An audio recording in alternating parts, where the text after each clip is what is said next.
ஊரக வளர்ச்சி மற்றும் ஊராட்சித் துறையில் வேலைவாய்ப்புக்கான அறிவிப்பு வெளியிட்டிருக்காங்க.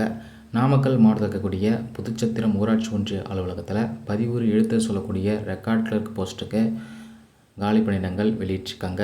இந்த பணிக்கு ஒரே ஒரு காலி பணியிடம் தான் இருக்குது. இந்த பணிக்கான ஊதியம் பார்த்திங்கன்னா 15,900லேருந்து 58,500 வரைக்கும் நிர்ணயம் பண்ணியிருக்காங்க.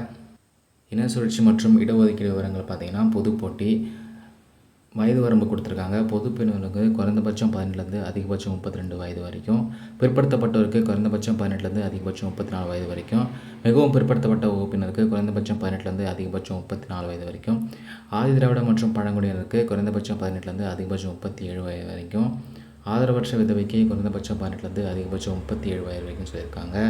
மாற்றுத்திறனாளிக்கு குறைந்தபட்சம் 18, அதிகபட்சம் மற்றவங்களை காட்டிலும் 10 ஆண்டுகள் கூடுதலாக நிர்ணயம் பண்ணியிருக்காங்க. இதில் முன்னாள் இராணுவத்தினர் இருந்தீங்கன்னா அவங்களுக்கு குறைந்தபட்ச வயது 18லேருந்து அதிகபட்சம் பொது பிரிவினருக்கு 50, இதர பிரிவினருக்கு 55 வயது வரைக்கும் நிர்ணயம் பண்ணியிருக்காங்க. கல்வி தகுதி 10ஆம் வகுப்பு நிறைவு செய்திருக்கணும். விண்ணப்ப படிவு நாமக்கல் மாவட்டத்தோட அதிகாரப்பூர்வ இணையதள பக்கத்தில் கொடுத்துருக்காங்க.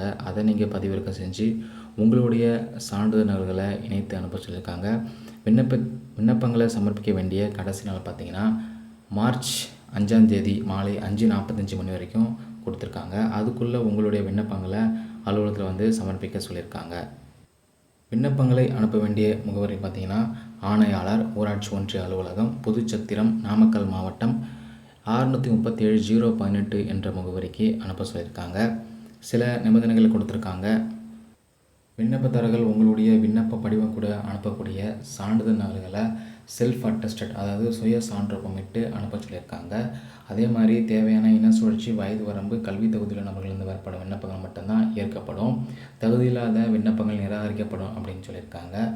அதே மாதிரி காலங்கடந்து என்டேட்டு பிப்ரவரி 5க்கு அப்புறம் பெறப்படும் விண்ணப்பங்களும் நிராகரிக்கப்படும் அப்படின்னு சொல்லியிருக்காங்க. உங்களுடைய விண்ணப்பங்கள் அனுப்பும்போது ரூ. 74 ஸ்டாம்ப் போட்டிய அஞ்சல் முகவரி எழுதிய உங்களுடைய கவரையும் அனுப்ப சொல்லியிருக்காங்க.